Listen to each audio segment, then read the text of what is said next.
Bonjour à toutes et bonjour à tous. Dans la précédente vidéo, celle du ciel pour le mois d'octobre 2022, je vous disais qu'il me paraissait très, très, très chargé et aussi assez actif. Vu tout ce qu'il a pu se passer, je pensais pas que ça pourrait être aussi actif, vraiment jusqu'à ce point-là, quoi. Pour novembre 2022, je peux déjà vous dire que les énergies ambiantes seront tout aussi fortes, avec entre autres une nouvelle planète, et pas des moindres, qui va stopper sa rétrogradation et donc repasser en marche directe.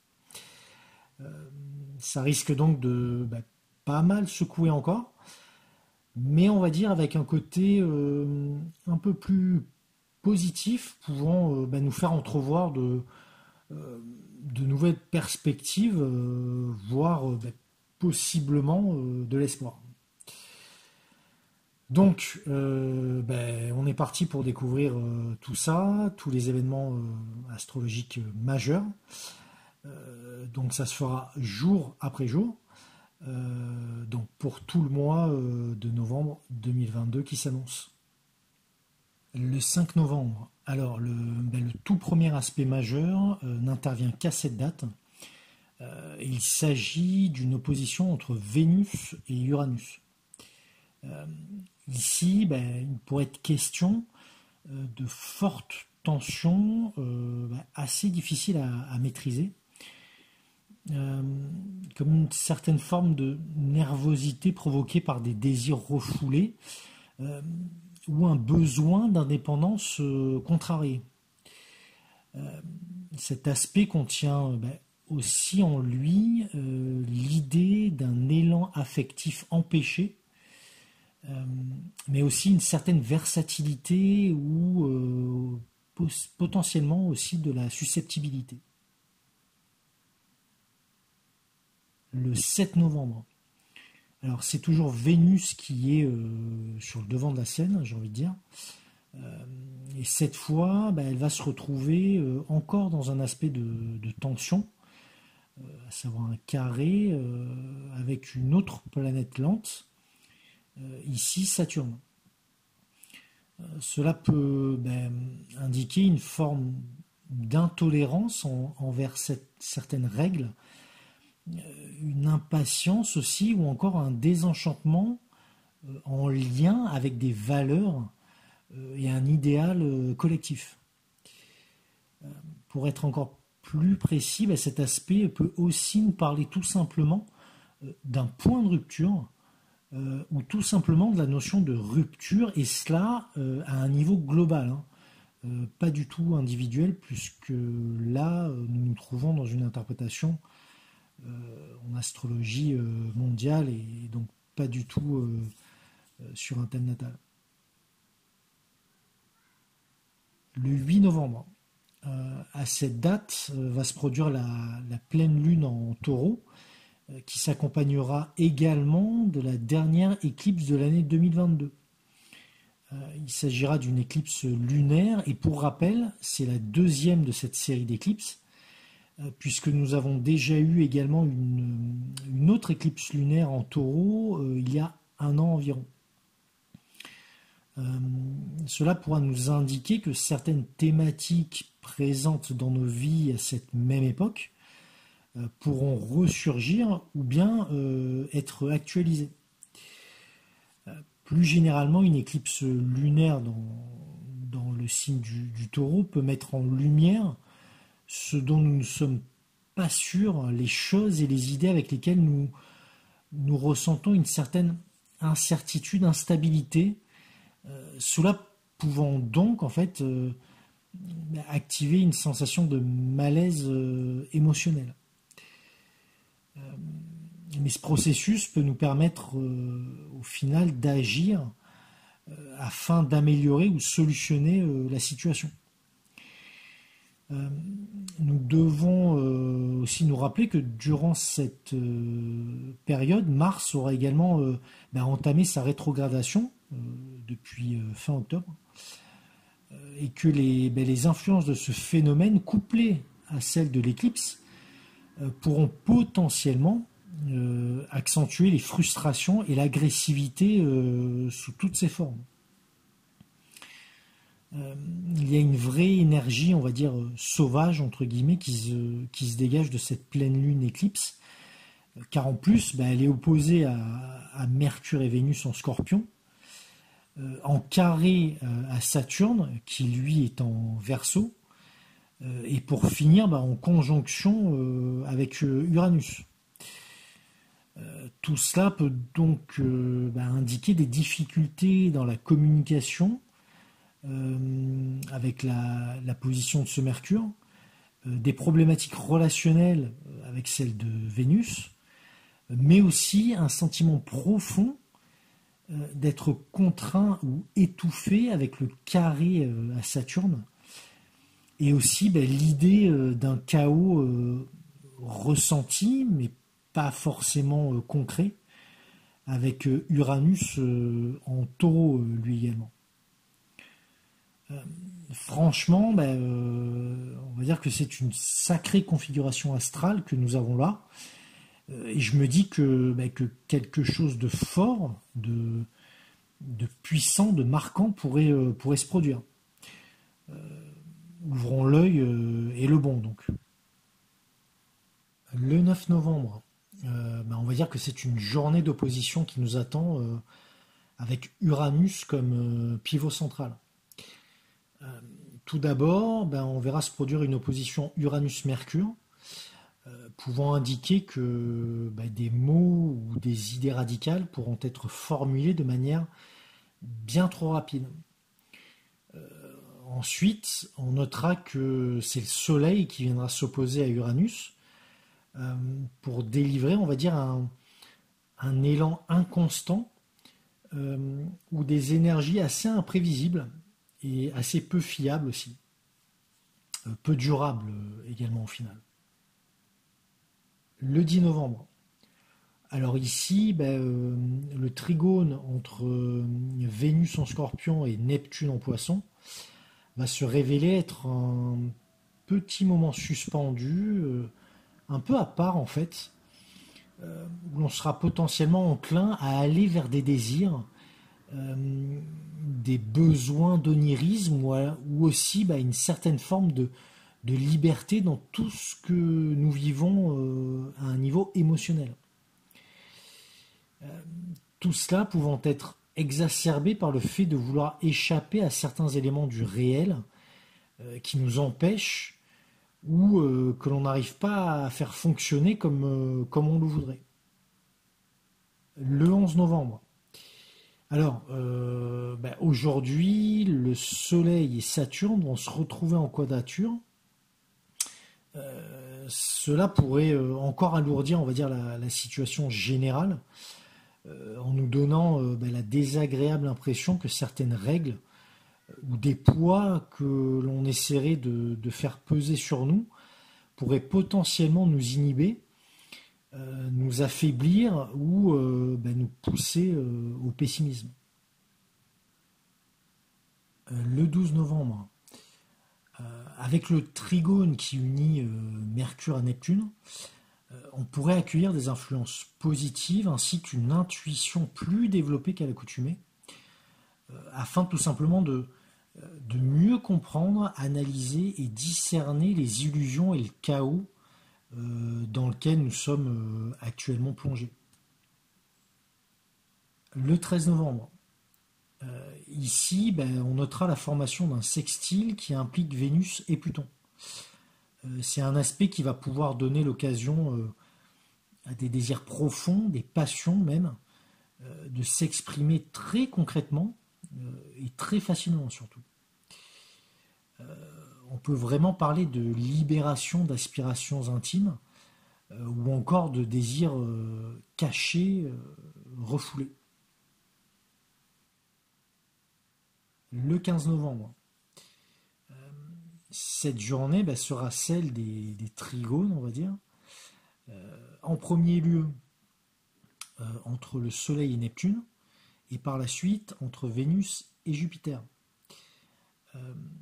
Ces deux aspects auront en commun de rendre possible la diffusion d'une énergie pleine d'optimisme, capable de nous permettre de rêver, d'avoir de l'espoir et des ambitions élevées.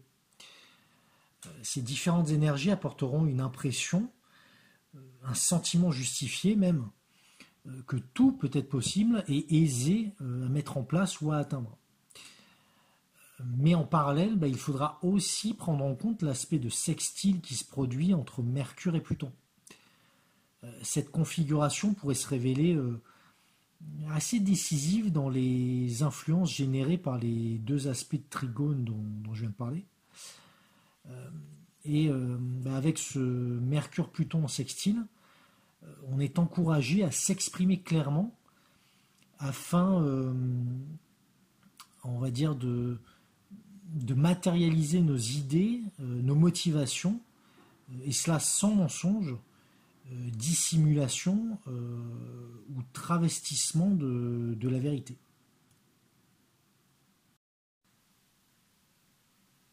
Le 16 novembre.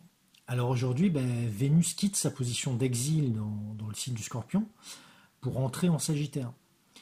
Elle s'y sentira, on va dire, beaucoup plus à l'aise, beaucoup plus en accord, et elle aura l'opportunité d'exprimer, on va dire, une séduction engagée et courageuse, et beaucoup moins dans une passion exagérée, masculine, voire même malsaine. En plus de ce changement de signe pour Vénus, on verra se produire un aspect de trigone, encore un, entre Mercure et Jupiter.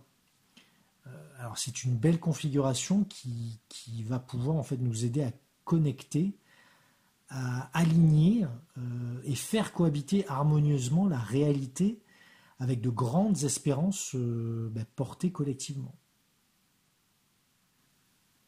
Le 17 novembre. Après Vénus, c'est donc au tour de Mercure de basculer en Sagittaire. Contrairement à Vénus, Mercure pourrait s'y sentir un peu moins à l'aise. En effet, on pourrait avoir du mal ici à concilier logique et idéaux, le réel et les espoirs. Avec ce Mercure en Sagittaire, on pourrait également constater un potentiel manque de diplomatie ou encore un véritable double langage qui serait susceptible d'être tenu. A contrario, des propos abrupts d'une franchise totale seraient potentiellement exprimés. Le transit de Mercure dans ce signe donnera aussi plus de chances de céder au chant des sirènes. Attention donc aux belles paroles et autres promesses, car n'oublions jamais la citation suivante. Les promesses n'engagent que ceux qui les écoutent. À bon entendeur donc. Le 18 novembre. Alors cette journée verra se produire un sextile entre le Soleil et Pluton. Cet aspect pourrait permettre une recharge entre guillemets globale des énergies vitales du collectif. Il y aura potentiellement une sensation de mieux, de force renouvelée pour en fait tendre vers un objectif qui se veut décisif. Le 19 novembre. Alors on observera ici un Mars rétrograde qui viendra former un carré à un Neptune lui aussi rétro. Très concrètement, c'est comme un immense panneau en néant qui nous indiquera en gras et en souligné qu'il est vivement déconseillé de s'engager dans des actions ou toutes sortes d'initiatives qui n'auront pas été très minutieusement anticipées, préparées et suffisamment réfléchies. À défaut, on risque de se retrouver dans des situations plus que problématiques, voire dangereuses même. Le 21 novembre.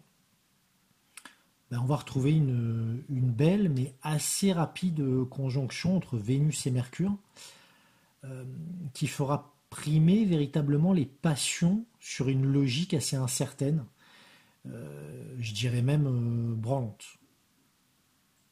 Le 22 novembre. Alors, ben, ce jour sera celui du Soleil, et cela pour deux raisons. Tout d'abord, grâce à l'aspect de trigone qu'il va former avec Jupiter, qui se révélera être ben, un mariage assez heureux entre énergie, optimisme et enthousiasme. Ensuite, et seulement ben, quelques heures plus tard, on pourra observer l'arrivée du Soleil dans le signe du Sagittaire. Alors généralement, ça peut apporter un besoin renouvelé de liberté, une ambiance générale plus légère, entre guillemets, et optimiste. On pourra être aussi encouragé à sortir, à aller vers l'extérieur, afin d'élargir en fait son champ des possibles et potentiellement multiplier les initiatives. Tout cela pourrait donc permettre ben, un regain assez positif pour le collectif, ou tout du moins ben, une grande partie d'entre nous. Le 23 novembre, astrologiquement, ben, cette journée sera assez importante car elle accueille la nouvelle lune en Sagittaire. Euh, Ici, ben, il y a encore une grande énergie qui risque de se dégager, mais pas du tout en fait dans la même tonalité que celle de la pleine lune du 8 novembre. Avec la présence de Vénus et de Mercure en Sagittaire, plus la fin de la rétrogradation de Jupiter, qui au passage ben, maîtrise le signe du Sagittaire. Euh, et chose importante à noter, la fin de la rétrogradation de Jupiter se produira juste 5 minutes après la conjonction exacte entre le Soleil et la Lune. Euh, les énergies donc en présence seront véritablement orientées vers, on va dire, vers une force d'expansion, de courage nécessaire pour bah, effectuer un nouveau départ, pour retenter avec beaucoup d'optimisme peut-être quelque chose qui n'a pas forcément fonctionné par le passé. Et pour revenir bah, plus spécifiquement sur la reprise en marche directe de Jupiter, je dirais que ça peut être un signe assez positif et marquant, à nouveau, bah, pour parler d'une certaine forme de croissance, d'harmonisation en ce qui concerne la destinée collective. Le 28 novembre. Alors, après quelques jours ben, sans aspect majeur, on verra se former un trigone exact entre d'un côté Mars en Gémeaux et de l'autre Saturne en Verseau. Ben, ça peut être une interaction qui va amener à une rencontre assez inhabituelle entre les notions de force et d'idéaux, mais aussi entre un système de règles avec des attentes, j'ai envie de dire des ferveurs même bien humaines et collectives. Tout cela ben, pourra avoir un résultat plutôt incertain, mais assez intéressant si ça se produit, enfin si quelque chose se produit, je pense. Le 29 novembre, durant cette journée, ben, Mars et Mercure seront en opposition exacte. Cela pouvant potentiellement nous parler d'idées et d'énergie d'action qui risquent de se heurter. De plus, avec un Mars rétrograde et un Mercure en exil, ben, ces énergies pourront être mal canalisées, pardon, euh, avec d'un côté des mots n'exprimant pas forcément correctement les idées, euh, un côté trop dur, trop franc, ou même déplacé. Euh, et de l'autre, on pourra trouver des actions générées par ces communications, donc ces mauvaises communications, qui seront bah, un peu à côté de la plaque, j'ai envie de dire, ou bien totalement disproportionné. Passage à surveiller, on va dire, et à négocier le plus habilement possible. Le 30 novembre. Alors, ce mois de novembre 2022 se termine avec un autre aspect de Mercure qui rencontre cette fois Saturne en sextile. Je trouve que c'est un point final assez positif et intéressant car cet aspect contient la potentialité d'y voir plus clair dans le contexte global euh, et que tout en fait nous paraisse beaucoup plus compréhensible. Ça pourrait permettre à la fois une belle conclusion afin de revenir et revoir sur ce que nous avons eu l'occasion en fait de traverser, d'expérimenter durant tout le mois, mais aussi d'envisager la suite avec plus d'assurance et en étant, on va dire, assez objectif sur ce qui nous attend.